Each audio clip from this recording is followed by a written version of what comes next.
this weekend will be Bellsprout Community Day in Pokemon Go, which is one of my favorite events because it's going to get 3 times catch Stardust. So whether or not you're excited about Bellsprout, you should definitely be excited about the Stardust in Pokemon Go. So let's go over all my top tips to help you guys keep maxed out and prepared. So welcome to the Trader Club. Here we go.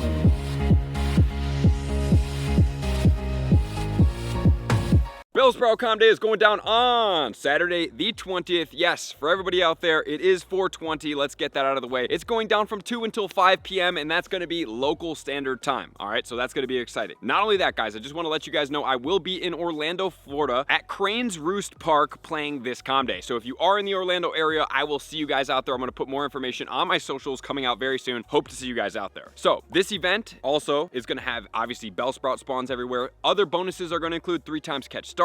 We are going to be getting 2 times the likelihood of getting XL candy when catching Pokemon, especially if you have a Mega. It's going to be bumped up for certainly. And then also you're going to be 2 times catch candy, which is really, really good, guys. Oftentimes you might hear me tell you to catch in AR mode, but that has been disabled. So really we only have one option to be able to catch now. But even for this day, if that was an option and they didn't blank that screen out, this would probably be a day that I would recommend that because you can catch Pokemon just a little bit faster, which equals a little bit more Stardust, which in a grand scheme of 3 hours can meet quite a bit. Not only that, we're getting 3-hour lure modules, any lure module you want, 3-hour incenses, we're getting snapshots of Bellsprout. Not only that, we're getting 1 additional trade, so for a grand total of 2 trades per day, and then finally, we are going to be able to get half of the Stardust cost 4 trades, which is also a fun time. So guys, there you have it. Those are all the bonuses. The overarching goal of the day is to get as much Stardust as possible, which means catch as many Pokemon as possible, and that's really going to get you all the way to exactly where you need to be. So catch as many of these Pokemon as you possibly can. It's going to be worth it because now we're going to start off with my top tips to help you guys prep for this day into number 1.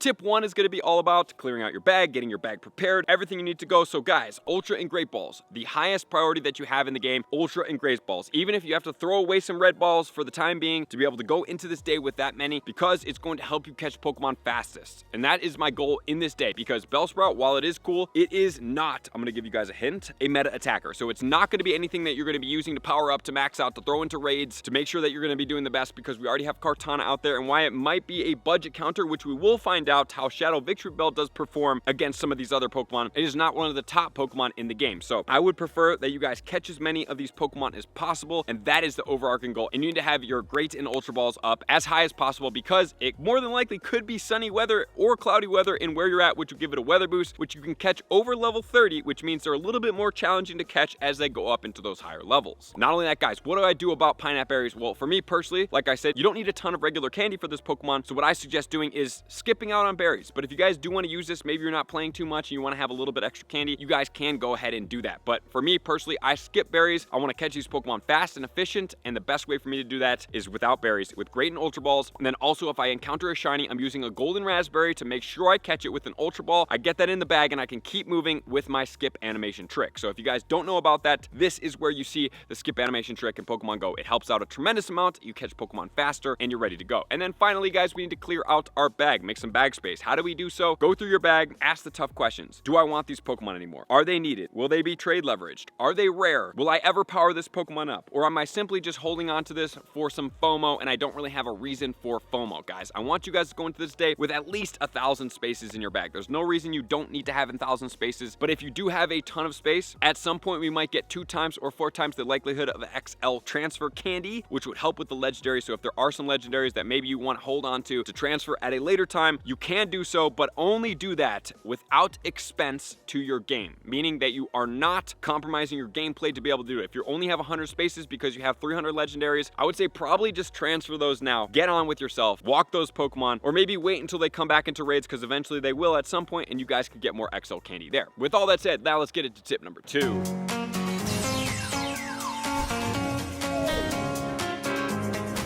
Tip 2 is all about which Pokemon are we going to use as the day starts for our Mega. So we need a Mega level 3. Whatever you have at a Mega level 3 that does fit into the category that I'm about to talk about is important to you. Number 1, I'm just going to say it off the bat, is going to be Primo Groudon because it is going to cover grass, it is going to cover fire, and it's also going to cover ground. So it has 3 potentials going on there, which does help out. So if you do have that Pokemon, please make sure to use it if that works for you. However, if it doesn't work for you, you want some other grass type Pokemon. We have Venusaur, we have Sceptile, and we have Abomasnow. Abomasnow. And then as far as the poison type, because it is in 2 conditions, you can also get Gengar and you can also use Beedrill. So 2 other options for you guys. So make sure whichever one you have at Mega Level 3 is going to be the most important to use because you'll capitalize the most on XL candy. So clearing your bag, you got this ready. So now we talk about where do we play. Well, if you're in Orlando, I hope to see you guys out there. If you're not in Orlando, guys, make sure to get to a downtown area with a lot of stops surrounding you. Or if you can't do that, make sure to get into a condensed area with a lot of Pokestops. And if you can't do that, maybe the weather's not on your side, you have 4 or 5 Pokestops that you can sit into a building. That would be when you use your lure modules that are not normal lure modules. Anything of the premier lure modules is when I would suggest using it because it's going to spawn Pokemon faster. However, if you're in a downtown area and your circle is extremely big, I would suggest using regular lure modules because by the time you get back to those lure spawns, they're already going to be gone. So wasting extra things on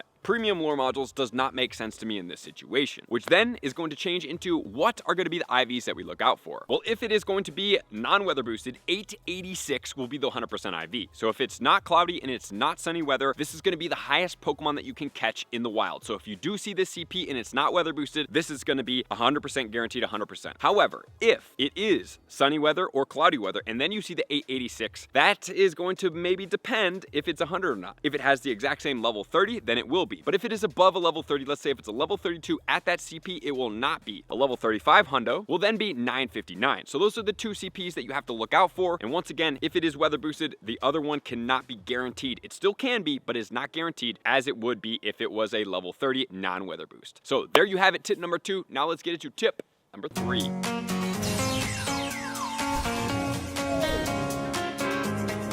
Tip 3 is all about as the event starts, guys, what do you do immediately? Obviously, you've already megaed. Number 2, you're going to need to put on your star pieces. And there's a new feature in the game. That is all you have to do is once the star piece is enabled, you don't have to go back into the menu all the way there. Is all you do is click the star piece that's up on the side of the screen. It will then pop out another one and then you can activate it. So it's a quicker way to be able to do it. I think it is a little bit more controlled than just using arrows and pluses to be able to accidentally use way too many. But I would prefer that way. But at the same time, this is definitely a step up from where it was. So please make sure to put on 6 star pieces throughout the day. Also, if you have best friends, ultra friends, and great friends, and you want to use 1 lucky egg, you can do that. Use a lucky egg or maybe 2 lucky eggs, and then you can go around hitting as many excellent throws as possible. And while it is not 3 times catch XP and it's not going to push you up a ton, guys, it will definitely work for you. So go out there, play very fast, very hard, spin your stops. This is going to be when you're going to be using all your great balls and ultra balls, or as many as possible. Start with your great first, then get onto the ultras, and then you will be starting to accumulate by spinning stops and completing tasks. You are going to get back your red balls if you had to delete some. And the 100% IV coming from field research will be 443. So as far as our PvP IVs, we want to know those as well. So 115-15 will be for a Great League Victory Bell. And in the Ultra League, it's going to be a 0-15-12. So those will be the IVs that you do need to do, which is then going to take us into tip number 4.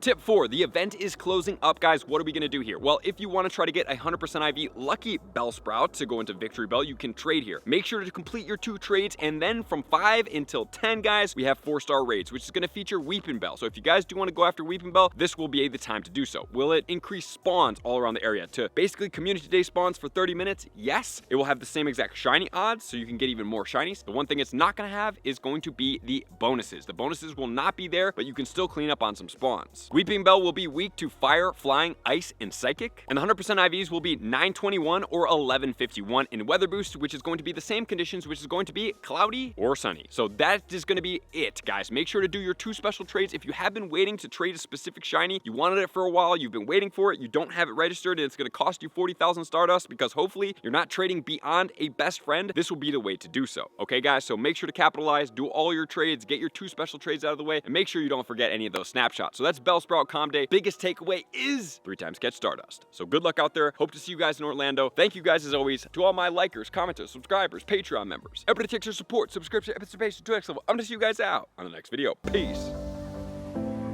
I want to take this time to thank everybody who supports me in every facet. It means the world to me, and an extra special thank you to all my Patreons.